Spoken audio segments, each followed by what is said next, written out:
বন্ধুরা, আমরা জ্যোতিষ সম্পর্কে বিভিন্ন তথ্য সমৃদ্ধ ভিডিও করছি এবং আপনারা জ্যোতিষ সম্পর্কে জ্ঞান আহরণ করছেন এই চ্যানেলের মাধ্যমে। কিন্তু এখানে সবচেয়ে বড় বিষয় হলো যে সবাই এই জ্ঞান আহরণের মাধ্যমে সবার আগে নিজের জন্মছক বিশ্লেষণ করতে চায়। কিন্তু নিজের জন্মছক বিশ্লেষণ করার আগে আপনাকে জানতে হবে যে আপনার জন্মছকে কোন গ্রহ কোন অবস্থানে রয়েছে এবং কত ধরনের জন্মছক হয়, সেগুলোর বেসিক আইডিয়া আপনাদের থাকা দরকার যে জন্মছকটা কত রকমের হতে পারে এবং সেখানে কিভাবে গ্রহগুলোকে বসানো হয়। তো সেটার জন্য একটা বেসিক আইডিয়া নিয়ে আমি এসেছি আজকে, যাতে খুব সহজেই আপনারা বুঝে যাবেন যে আপনার চার্টে কোথায় কোন গ্রহ রয়েছে। কারণ সেই আইডিয়াটা না হলে আমি যে বিভিন্ন ভিডিওতে বিভিন্ন ধরনের কথা বলবো বা বিভিন্ন জায়গায় আপনারা বিভিন্ন কথা শুনে থাকেন, সেক্ষেত্রে আপনার আইডিয়াটা যদি না থাকে তাহলে আপনারা সেই কথাগুলো কিছুই বুঝতে পারবেন না। যেমন আমি আপনাদের বলে থাকি লগ্নপতির কথা বা বিভিন্ন ভাবের মালিকের কথা, ঘরের কথা, জন্মছকে বিভিন্ন রাশির কথা, এগুলো সবই আপনারা শুনেছেন। কিন্তু এই 12টি রাশি কিভাবে জন্মছকে থাকে, গ্রহগুলো কিভাবে আপনার 12টা ঘরে থাকে, সেগুলো জানতে গেলে এই বেসিক আইডিয়াটা জরুরি। আজকের ভিডিও এই চার্ট সম্পর্কে বেসিক আইডিয়া নিয়ে।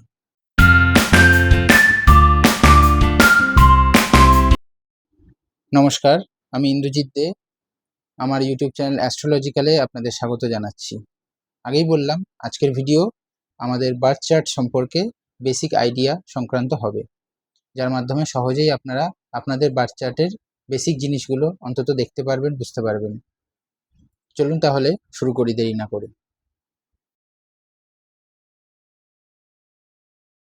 দেখুন, প্রথমেই জানতে হবে যে বার্থ চার্ট ক রকমের হয়। আমাদের ভারতবর্ষে বার্থ চার্ট 3 রকমের হয়। একটা হলো পূর্ব ভারতীয়, মানে যেটা সাধারণত আমরা বাঙালিরা ইউজ করে থাকি, পূর্ব ভারতে যেটা বেশি ব্যবহার হয়। এরপর রয়েছে উত্তর ভারতীয়, যেটা উত্তর ভারতে এবং পশ্চিম ভারতেও ব্যবহার হয় বেশি। আর আরেকটা রয়েছে দক্ষিণ ভারতীয়। এই 3 রকমের চার্ট কেমন দেখতে হয়, সেখানে কিভাবে রাশি এবং ঘরগুলোকে বসানো হয়, সেটা আমি আপনাদের দেখাবো। চলুন এবার এক এক করে দেখতে থাকি। দেখুন, প্রথমেই এটা জানতে হবে যে আমাদের জন্মছকে 12টা ঘর থাকে। আমরা যে কোনো জন্মছকই যদি দেখি, পূর্ব ভারতীয়, উত্তর ভারতীয় বা দক্ষিণ ভারতীয়, টোটাল আমরা 12টা ঘর সেখানে দেখতে পাবো। এই 12টা ঘরের মধ্যেই 12টা রাশি থাকে বিভিন্ন জায়গায়। কিভাবে থাকে সেটা এখনই আপনারা চার্টের মাধ্যমে বুঝে যাবেন। চলুন প্রথমে আমরা পূর্ব ভারতীয় জন্মছক দেখে নিই। পূর্ব ভারতীয় জন্মছকের ছবি আপনাদের সামনে আমি রেখেছি। পূর্ব ভারতীয় জন্মছকে দেখুন, আমি যেটা বলছি, পূর্ব ভারতীয় জন্মছকে রাশি কিন্তু স্থির থাকে এবং ভাব বা ঘর এগুলো পরিবর্তন হয়। এবং কিভাবে আমরা এক একটা করে ঘরে পৌঁছাবো, অ্যান্টি ক্লকওয়াইজ। অর্থাৎ যেমন দেখুন, এই জন্মছকে যে প্রথম উপরের দিকে যে স্কোয়ার যে বক্সটা রয়েছে, সেখানে মেষ রাশি লেখা রয়েছে, মেষ লেখা রয়েছে। অর্থাৎ ওই ঘরটাতে সবসময় মেষ রাশিই থাকবে। আবার দেখুন, তারপরে অ্যান্টি ক্লকওয়াইজ যখন আমরা ঘুরছি, কিন্তু মেষের পরে দেখুন বৃষ, বৃষ রাশি কিভাবে আসছে, অ্যান্টি ক্লকওয়াইজ ঘুরলে। বৃষ রাশির পরে আসছে মিথুন, তারপর কর্কট, তারপর সিংহ, কন্যা, তুলা, বৃশ্চিক, ধনু, মকর, কুম্ভ, মীন।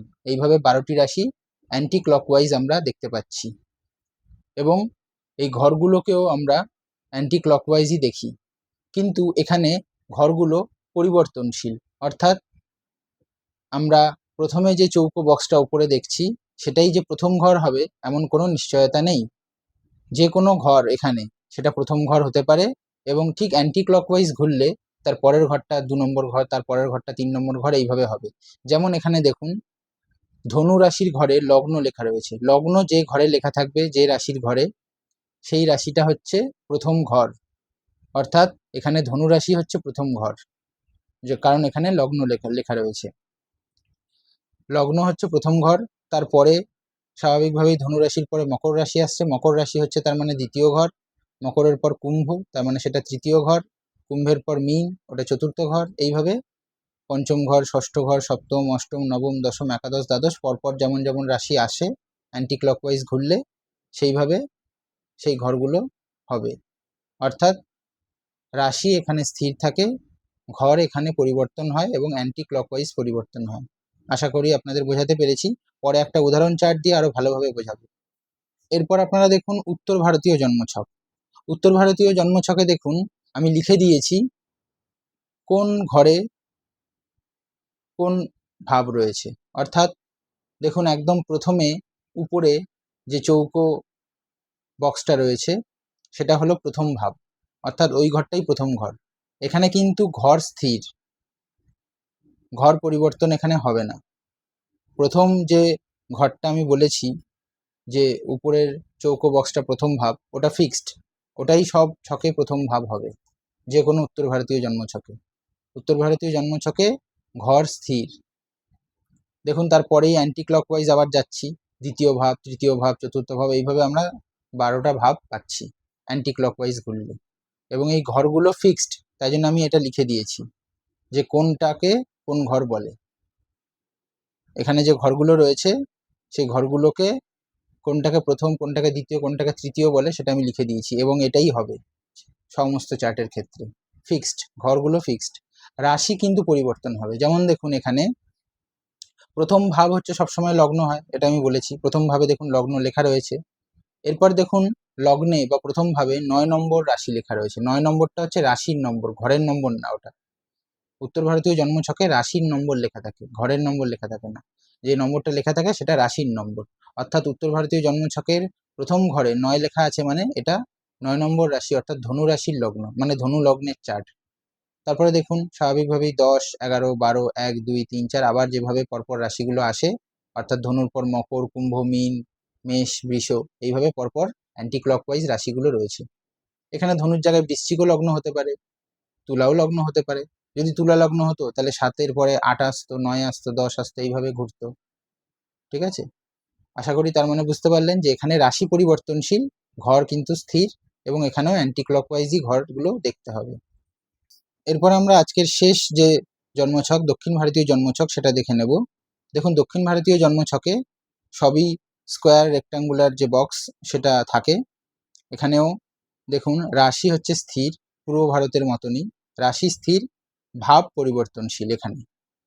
কিন্তু এখানে আবার আরেকটা পার্থক্য আছে, যেটা উত্তর ভারতীয় পূর্ব ভারতীয়র মধ্যে এক, সেটা হচ্ছে উত্তর ভারত এবং পূর্ব ভারতীয় জন্মছকে অ্যান্টি ক্লকওয়াইজ আমরা ঘরগুলো দেখি, এখানে কিন্তু ক্লকওয়াইজ ঘর দেখতে হবে। অর্থাৎ দেখুন মেষ যে ঘরে লেখা রয়েছে আপনারা দেখতে পাচ্ছেন উপরের দিকের দ্বিতীয় যে চৌকো বক্সটা সেখানে মেষ লেখা রয়েছে, অর্থাৎ ওই ঘরটা মেষ রাশিরই ঘর। সেটা যে কোনো দক্ষিণ ভারতীয় জন্মছকের জন্যই তাই হবে। মেষের পর দেখুন ডান দিকে এবার চলে যেতে হচ্ছে। আমরা এতক্ষণ পূর্ব ভারতীয়, উত্তর ভারতীয় জন্মছকে বাঁ দিকে যাচ্ছিলাম, এখানে দেখুন আমরা ডান দিকে যাচ্ছি।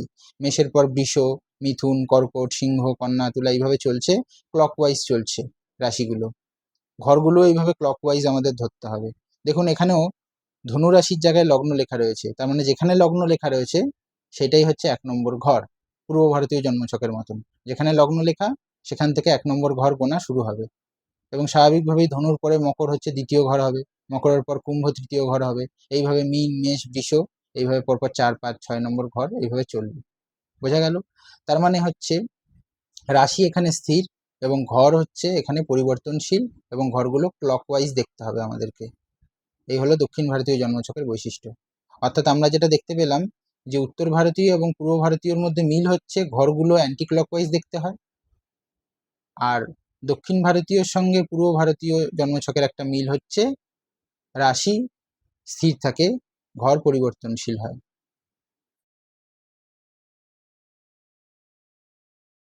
এবার আপনাদের বোঝার জন্য আমি একটা জন্মছক নিয়ে এসেছি, যেটাকে আমি 3টে ফরম্যাটেই রেখেছি, অর্থাৎ পূর্ব ভারতীয়, উত্তর ভারতীয়, দক্ষিণ ভারতীয়। সেই একই চার্টের 3টে ধরনেরই জন্মছক আমি এখানে আপনাদের সামনে রেখেছি, এবং সেখানে কোন গ্রহ কোন রাশিতে রয়েছে এবং কোন ঘরের মালিককে সেটা আপনাদের এবারে দেখিয়ে দেব। দেখুন বাঁ দিকেরটা হচ্ছে পূর্ব ভারতীয় জন্মছক, মাঝখানেরটা হচ্ছে উত্তর ভারতীয় জন্মছক, এবং ডান দিকে হচ্ছে আমাদের দক্ষিণ ভারতীয় জন্মছক। পূর্ব ভারতীয় জন্মছকে দেখুন যেরকম ঘর আমি দেখিয়েছিলাম সেরকমই ঘর টানা রয়েছে। উত্তর ভারতীয় জন্মছকেও যেভাবে টানা থাকে সেইভাবে রয়েছে, দক্ষিণ ভারতীয় জন্মছকেও যেভাবে বক্স করা থাকে, স্কোয়ার বক্স, সেইভাবে ঘর টানা রয়েছে। এবার দেখুন 3 জায়গাতেই পূর্ব ভারতীয় জন্মছকে কি বলেছিলাম, যে লগ্ন হচ্ছে প্রথম ঘর। এখানে লগ্ন বা ইংরেজিতে যেটাকে বলে অ্যাসেন্ডেন্ট, এএস, দেখুন এএস লেখা রয়েছে নিচের দিকের যে চৌকো বক্সটা, পূর্ব ভারতীয় জন্মছকের কথা বলছি, নিচের দিকের চৌকো বক্সে এএস লেখা রয়েছে, অর্থাৎ ওই ঘরটা হচ্ছে তুলা রাশির ঘর। আপনারা দেখেছিলেন যে পূর্ব ভারতীয় জন্মছকে নিচের দিকের যে চৌকো বক্সটা সেটা হচ্ছে তুলা রাশির ঘর হয়, অর্থাৎ নিচের দিকে চৌকো বক্সে যেহেতু এখানে এএস লেখা, অর্থাৎ ওই বক্সে লগ্ন লেখা রয়েছে, তার মানে তুলা রাশি হচ্ছে এখানে লগ্ন, তুলা রাশি হচ্ছে প্রথম ঘর। দেখুন সেম ভাবে আমাদের উত্তর ভারতীয় জন্মছকে উপরের যে মাঝের ঘরটা একদম চৌকো, সেই ঘরটাতে 7 নম্বর রাশি লেখা রয়েছে, 7 নম্বর রাশি হচ্ছে তুলা রাশি, সুতরাং লগ্ন হচ্ছে তুলা রাশি। আবার দেখুন দক্ষিণ ভারতীয় জন্মছকের ক্ষেত্রেও আমরা বলেছিলাম দ্বিতীয় ঘর থেকে গোনা শুরু হয়, মেষ রাশির ঘর থেকে।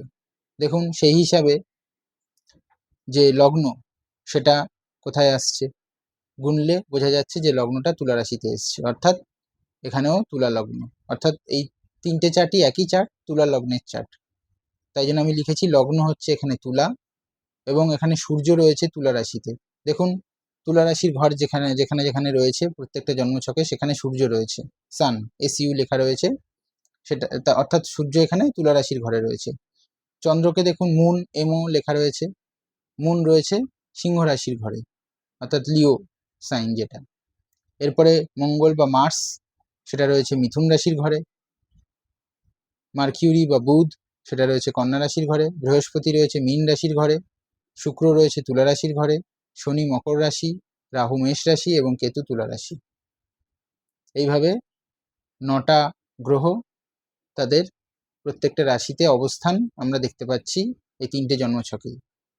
এবার দেখুন আমি প্রথমেই বলেছি যে কোন ঘরের মালিককে সেটাও আপনাদের বলব। তো এখানে দেখুন তুলা লগ্ন, তুলা লগ্ন মানে তুলা রাশির অধিপতি হচ্ছে শুক্র, তাই এখানে লগ্নপতি আমি কাকে বলবো বা প্রথম ঘরের মালিক কাকে বলবো, শুক্রকে বলবো, তাই জন্য লেখা হয়েছে লগ্নপতি শুক্র। দ্বিতীয় পতি অর্থাৎ দ্বিতীয় ঘরের মালিক সে কে, সে হচ্ছে মঙ্গল। কেন, কারণ দ্বিতীয় ঘরে স্বাভাবিকভাবেই তুলা রাশি যদি প্রথম ঘর হয় তাহলে দ্বিতীয় ঘর হচ্ছে বৃশ্চিক রাশি হবে, তাই জন্য বৃশ্চিক রাশির মালিক যেহেতু মঙ্গল তাই দ্বিতীয় পতি হচ্ছে মঙ্গল। তাহলে তৃতীয় ঘরে কোন রাশি আসবে, ধনু রাশি আসবে, তাই জন্য তৃতীয় ঘরের মালিক বা তৃতীয় পতি হচ্ছে বৃহস্পতি। চতুর্থ ঘরে আসবে মকর রাশি, তাই চতুর্থ ঘরের মালিক হচ্ছে শনি। পঞ্চম ঘরে কুম্ভ রাশি, তাই পঞ্চমপতি শনি। এইভাবেই ষষ্ঠপতি বৃহস্পতি, সপ্তমপতি মঙ্গল, অষ্টমপতি শুক্র, নবমপতি বুধ, দশমপতি চন্দ্র, একাদশপতি সূর্য এবং দ্বাদশপতি বুধ। সুতরাং এখানে আমরা বুঝতে পারছি এই চার্টে লগ্ন হচ্ছে তুলা, লগ্নপতি হচ্ছে শুক্র, লগ্নপতি এখানে লগ্নেই বসে রয়েছে কারণ শুক্র এখানে তুলা রাশির, তাই না। আবার দেখুন দ্বিতীয় পতি মঙ্গল সে বসে রয়েছে মিথুন রাশিতে। মিথুন রাশি এখানে কোন ঘর, মিথুন রাশি হচ্ছে এখানে নবম ঘর, অর্থাৎ আমরা এখান থেকে একটা গ্রহের পুরো অবস্থান বলতে পারি যে মঙ্গল মিথুন রাশিতে নবম ঘরে অবস্থান করছে, যে হচ্ছে দ্বিতীয় পতি। এবার তৃতীয় পতি সে হচ্ছে বৃহস্পতি, তৃতীয় পতি এখানে ষষ্ঠ ঘরে মীন রাশিতে বসে রয়েছে এবং বৃহস্পতি কিন্তু এখানে ষষ্ঠপতিও, অর্থাৎ আমি কি বলতে পারি তৃতীয় পতি ও ষষ্ঠপতি বৃহস্পতি এই জন্মছকে ষষ্ঠভাবে মীন রাশির ঘরে বসে রয়েছে। সেমভাবে আমি কি বলতে পারি চতুর্থপতি ও পঞ্চমপতি শনি এই জন্মছকে চতুর্থ ঘরে মকর রাশির ঘরে বসে রয়েছে। আবার আমি কি বলতে পারি যে অষ্টমপতি শুক্র সে লগ্নে বসে রয়েছে, সপ্তমপতি মঙ্গল সে নবমভাবে বসে রয়েছে, নবমপতি যে হচ্ছে বুধ, নবমপতি ও দ্বাদশপতি বুধ, বুধ বসে রয়েছে এখানে দ্বাদশ ঘরেই কন্যা রাশির ঘরে, দশমপতি চন্দ্র, চন্দ্র বসে রয়েছে একাদশ ঘরে সিংহ রাশিতে, আর একাদশপতি হচ্ছে সূর্য, একাদশপতি লগ্নেই বসে রয়েছে তুলা রাশির ঘরে। সুতরাং এইভাবে আমরা জন্মছকে কোন গ্রহ কোথায় রয়েছে এটা বলে থাকি, এটা আপনারা শুনে থাকবেন, আজকে আপনারা নিজেরাও বুঝতে পেরে গেলেন যে সেটা কিভাবে দেখা হয়। যারা এগুলো জানেন তাদের জন্য তো কোনো ব্যাপার না, কিন্তু যারা জানেন না তাদের জন্যই এই ভিডিওটা। আশা করি তারা বুঝতে পেরেছেন এবং তারা নিজেরাই নিজেদের জন্মছক দেখে বুঝতে পারবেন যে কোন রাশির ঘরে কোন গ্রহটা গেছে এবং সেইভাবে তারা নিজেদের জন্মছককে আগামী দিনে বিশ্লেষণ করতেও সহজে পারবেন, এটাই আমার আশা। তো আশা করছি আপনাদের এই ভিডিও ভালো লাগছে। যদি ভিডিও ভালো লেগে থাকে, যদি এই ভিডিও উপকারে এসে থাকে, তাহলে অবশ্যই ভিডিওটিকে লাইক করবেন, ভিডিওটিকে হাইপ করে দেবেন, ভিডিওটিতে কমেন্টে জানাবেন যে আপনাদের কতটা উপকার হলো। যদি আরও কোনো প্রশ্ন থাকে সেটাও জানাবেন কমেন্ট করে, এবং ভিডিওটিকে আপনার পরিচিত মানুষদের সঙ্গে শেয়ার করে দেবেন, যাদের এই ভিডিও অবশ্যই কাজে লাগবে বলে আপনার মনে হয়। আর অবশ্যই চ্যানেলটিকে সাবস্ক্রাইব করে নেবেন আর আমাদের পাশে থাকবেন। তাহলে আজকের মতন এখানেই শেষ করছি। খুব তাড়াতাড়ি দেখা হচ্ছে অন্য আরেকটি ভিডিওতে। ততক্ষণ আপনারা ভালো থাকবেন, সুস্থ থাকবেন। নমস্কার।